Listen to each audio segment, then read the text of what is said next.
സിഎയുടെ exam result വന്നു. കുറച്ച് ആൾക്കാർ വിജയിച്ചിട്ടുണ്ട്, കുറച്ച് ചെറുപ്പക്കാരികളും എക്സാം ക്ലിയർ ആവാത്ത ഒരു അവസ്ഥയുണ്ട്. എന്തായാലും ജയിച്ച എല്ലാ ആൾക്കാർക്കും അഭിനന്ദനങ്ങൾ. അപ്പോൾ സാധാരണഗതിയിൽ എക്സാമിൻ്റെ റിസൾട്ട് വന്നു കഴിഞ്ഞാൽ പിന്നെ നമ്മൾ പൊതുവേ ഈ CA CMA CS ഒക്കെ പഠിക്കുന്ന കുട്ടികളുടെ ഒരു തോട്ട് പ്രോസസ്സ് എന്ന് പറഞ്ഞാൽ നമ്മുടെ സക്സസ് നമ്മളെന്ത് ചെയ്തതല്ല, വേണ്ടാന്ന് വെച്ചതല്ല, അത് പോസ്റ്റ്പോൺ ചെയ്തതാണെന്ന് പറഞ്ഞൊരു ഡയലോഗൊക്കെ പറയാറുണ്ട്. പറയാനൊക്കെ എളുപ്പമാണ്, നമുക്ക് മനസ്സമാധാനത്തിന് നല്ലതാണ്. പിന്നെ അടുത്തൊരു ഓപ്ഷൻ എന്ന് പറഞ്ഞാൽ അടുത്തൊരു എക്സാമിനുള്ള പ്രിപ്പറേഷനും അതിൻ്റെ ബാക്കിയുള്ള കാര്യങ്ങളും ചെയ്യുക എന്നുള്ളതാണ്. ചില ആൾക്കാർ പിന്നെയും ഓൾറെഡി അറ്റൻഡ് ചെയ്ത ക്ലാസ്സുകൾക്കും പിന്നെ അടുത്തൊരു പരിപാടിയുണ്ട്, നാട്ടിൽ നടക്കുന്ന കംപ്ലീറ്റ് ഒരു സബ്ജക്റ്റുമായിട്ട് ബന്ധപ്പെട്ട എല്ലാ റിസോഴ്സസും കളക്ട് ചെയ്യുക, എന്നിട്ട് അത് കയ്യിൽ വെക്കുക, എന്നിട്ട് എക്സാമിൻ്റെ ഒരു 2 ആഴ്ച മുമ്പ് തലകുത്തി മറിയുക, അങ്ങനെയുള്ള കുറേ കലാപരിപാടികളാണ് പൊതുവേ ചെയ്തു വരാറ്. അപ്പോൾ നമ്മുടെ ഈ എക്സാം റിസൾട്ട് വന്നാൽ നമ്മൾ സാധാരണഗതിയിൽ ചെയ്യേണ്ടത്, നമ്മൾ കഴിഞ്ഞ പ്രിപ്പറേഷനിൽ എന്തൊക്കെയാണ് നമുക്ക് പോരായ്മകൾ ഉണ്ടായിരുന്നത് എന്ന് നോക്കുക. ഇനി പ്രിപ്പറേഷനിലല്ല പോരായ്മയെങ്കിൽ എക്സാമിൻ്റെ ആ ഒരു മൊമെൻറ്റത്തിൽ നമ്മൾ എങ്ങനെയാണ് പെർഫോം ചെയ്തത്, നമുക്ക് പെർഫോമൻസിൽ എവിടെയാണ് ലാക്കിങ് വന്നതെന്ന് നോക്കുക എന്നുള്ളതാണ്. അപ്പോൾ മൊത്തത്തിൽ പറയുകയാണെങ്കിൽ ഒന്നുകിൽ പ്രിപ്പറേഷൻ്റെ കുറവ് അല്ലെങ്കിൽ പെർഫോമൻസിൻ്റെ കുറവ്, ഇത് രണ്ടുമാണ് എക്സാം റിസൾട്ട് നമ്മൾ ഉദ്ദേശിച്ചതുപോലെ ആവാതിരിക്കാനുള്ള പ്രധാന കാരണം. പക്ഷേ എന്ത് ചെയ്യണം, കുറച്ച് ഇതിനകത്ത് മാറ്റങ്ങൾ വരുത്തണം. അതിൻ്റെ ആദ്യം വരുത്തുന്ന ഒരു മാറ്റം എന്ന് പറയുന്നത് നമ്മുടെ തോട്ട് പ്രോസസ്സ് ഒന്ന് മാറ്റുക എന്നുള്ളതാണ്. നമ്മൾ കുറേ ക്ലാസ്സുകൾ അറ്റൻഡ് ചെയ്തുകൊണ്ട് ഒരു എക്സാം പാസ്സാവണം നിയമമൊന്നുമില്ല. കുറേ സമയം അതിൻ്റെ പുറകെ നടന്ന് നമ്മൾ ക്ലാസ്സുകൾ അന്വേഷിച്ച് അത് തപ്പിപ്പിടിച്ച് ഓൺലൈനിലും റെക്കോർഡഡായിട്ട് ഒരുപാട് ക്ലാസ്സുകൾ കണ്ടതുകൊണ്ട് നമ്മൾ ഒരുപാട് ഡാറ്റ കൺസ്യൂം ചെയ്യുന്നതല്ലാതെ ആ സബ്ജക്റ്റിലേക്ക് എന്ത് ചെയ്യുന്നില്ല, ഡീപ്പായിട്ട് ഇറങ്ങിപ്പോകാനൊന്നും പറ്റില്ല. അപ്പോൾ അതിന് നമ്മൾ ചെയ്യേണ്ട ഒരു കാര്യം എന്ന് പറഞ്ഞു കഴിഞ്ഞാൽ നമ്മൾ ഈ സിലബസിനെ കൃത്യമായിട്ട് മനസ്സിലാക്കുകയും എക്സാമിൻ്റെ ഒരു ആംഗിൾ എന്താണെന്ന് തുടക്കത്തിലേ നമ്മളെ മൈൻഡിലേക്ക് ഫീഡ് ചെയ്ത് വെക്കുകയാണ് വേണ്ടത്. പലപ്പോഴും നമ്മുടെ ക്ലാസ്സുകൾ അന്വേഷിച്ച് അതിൻ്റെ പുറകെ നടന്നിട്ട് നമ്മൾ ഈ എക്സാമിൻ്റെ പാട്ടിൽ ലാസ്റ്റ് മൊമെൻറ്റിലേക്കാണ് നമ്മൾ എത്തുക. അപ്പോൾ ഇങ്ങനെയൊക്കെ എക്സാം എഴുതി റിസൾട്ട് കിട്ടാത്ത ആൾക്കാർക്ക് APSൻ്റെ നേതൃത്വത്തിൽ ചെറിയൊരു കാര്യം നമ്മൾ ചെയ്യുന്നുണ്ട്.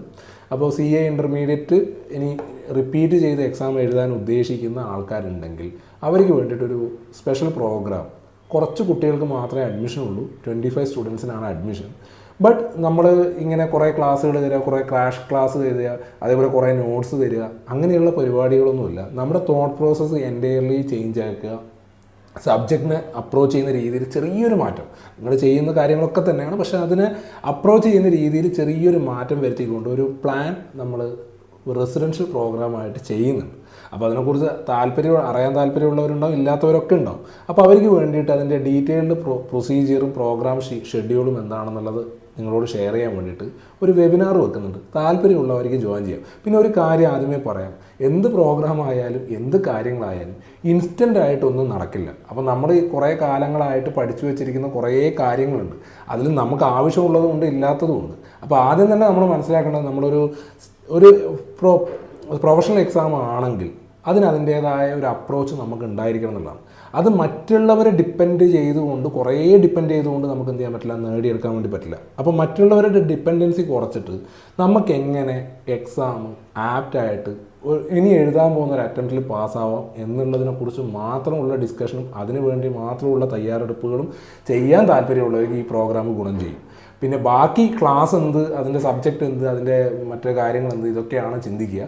പിന്നെ ചില ആൾക്കാർ പറയും ഇന്ന ഫാക്കൾട്ടി ഇന്നതിന് നല്ലതാണ്. ഓക്കെ, എല്ലാ ഫാക്കൾട്ടീസും പഠിപ്പിക്കുന്ന കാര്യത്തിൽ അവരവരുടെ രീതിയിൽ പെർഫെക്റ്റ് ആയിരിക്കും. ബട്ട് അങ്ങനെ ഒരു ഫാക്കൾട്ടി പഠിപ്പിക്കുന്ന എല്ലാ കുട്ടികളും ആ പെർട്ടിക്കുലർ എക്സാം പാസ്സാവുന്നുണ്ടോ എന്നുള്ള ഒരു റിവേഴ്സ് തോട്ട് പ്രോസസ്സും നമ്മൾ എന്ത് ചെയ്യണം, മൈൻഡിൽ വരണം. അപ്പോൾ നമ്മൾ ചിന്തിക്കേണ്ടത് കുറേ ക്ലാസ്സുകൾ കിട്ടലും അതിൻ്റെ ബാക്കിയുള്ള കാര്യങ്ങൾ, ഡാറ്റ, ഡോക്യുമെൻറ്റ്സ്, നോട്ട്സ് ഇത് കളക്ട് ചെയ്യുക, കുറേ വീഡിയോ ക്ലാസ് ഡൗൺലോഡ് ചെയ്ത് വെക്കുക. ഇത് ചെയ്താൽ ഒരു പരിധിവരെയൊക്കെ നല്ലതാണ്. പക്ഷേ അത് വളരെ അധികമായാൽ അമൃതം വിഷം എന്ന് പറഞ്ഞ പോലെ നമുക്കിതിലേതാണ് നല്ലത്, ഇതിലേതാണ് ഫോളോ ചെയ്യേണ്ടത്, ഇതിലേതാണ് നമുക്ക് പരീക്ഷയ്ക്കും നമ്മുടെ ജീവിതത്തിന് ഉപകാരപ്പെടുന്നതെന്നും തിരിച്ചറിയാനുള്ള ശേഷി പലപ്പോഴും നഷ്ടപ്പെട്ടു പോകുന്നുണ്ട്. ഇന്നത്തെ കാലത്ത് ഡാറ്റ ഇഷ്ടം പോലെ അവൈലബിൾ ആണ്, പക്ഷേ നമുക്ക് ആവശ്യമുള്ളത് സെലക്ട് ചെയ്യുന്ന കാര്യത്തിൽ നമ്മൾ കുറച്ച് പുറകിലാണ്. അപ്പോൾ അങ്ങനെയുള്ള ഒരു മൈൻഡ് ഡീവിയേഷനൊക്കെ ഉള്ള ആൾക്കാർക്ക് ഇങ്ങനെയുള്ള പ്രോഗ്രാമുകൾ ഭയങ്കരമായിട്ട് യൂസ് ആവും. ബാക്കിയുള്ള കാര്യങ്ങളൊക്കെ നമുക്ക് വെബിനാറിൽ എന്ത് ചെയ്യാം, ഡിസ്കസ് ചെയ്യാം. താല്പര്യമുള്ളവർ വെബിനാറിൻ്റെ ലിങ്ക് ഡിസ്ക്രിപ്ഷനിൽ കൊടുത്തിട്ടുണ്ട്, ഒന്ന് ജോയിൻ ചെയ്യുക. പിന്നെ എക്സാം ക്ലിയർ ചെയ്ത എല്ലാ ആൾക്കാർക്കും അവരുടെ ഹാർഡ് വർക്കിന് എന്തായാലും ഒരു റിസൾട്ട് കിട്ടിയിട്ടുണ്ട്. ഇനി ഇൻ്റർ കംപ്ലീറ്റ് ചെയ്ത ആൾക്കാർ എത്രയും പെട്ടെന്ന് ഫസ്റ്റ് അറ്റംപ്റ്റ് തന്നെ ഫൈനൽ പാസ്സാകാൻ വേണ്ടി ശ്രമിക്കുക. ഫൈനൽ ക്വാളിഫൈ ചെയ്ത ആൾക്കാർക്ക് എത്രയും പെട്ടെന്ന് നല്ലൊരു ഫൈനാൻഷ്യൽ സ്റ്റെബിലിറ്റിയുള്ള ജോലി അല്ലെങ്കിൽ പ്രാക്ടീസ് എല്ലാം ഉണ്ടാവട്ടെ എന്ന് ആശംസിക്കുന്നു. All the best. Thank you all.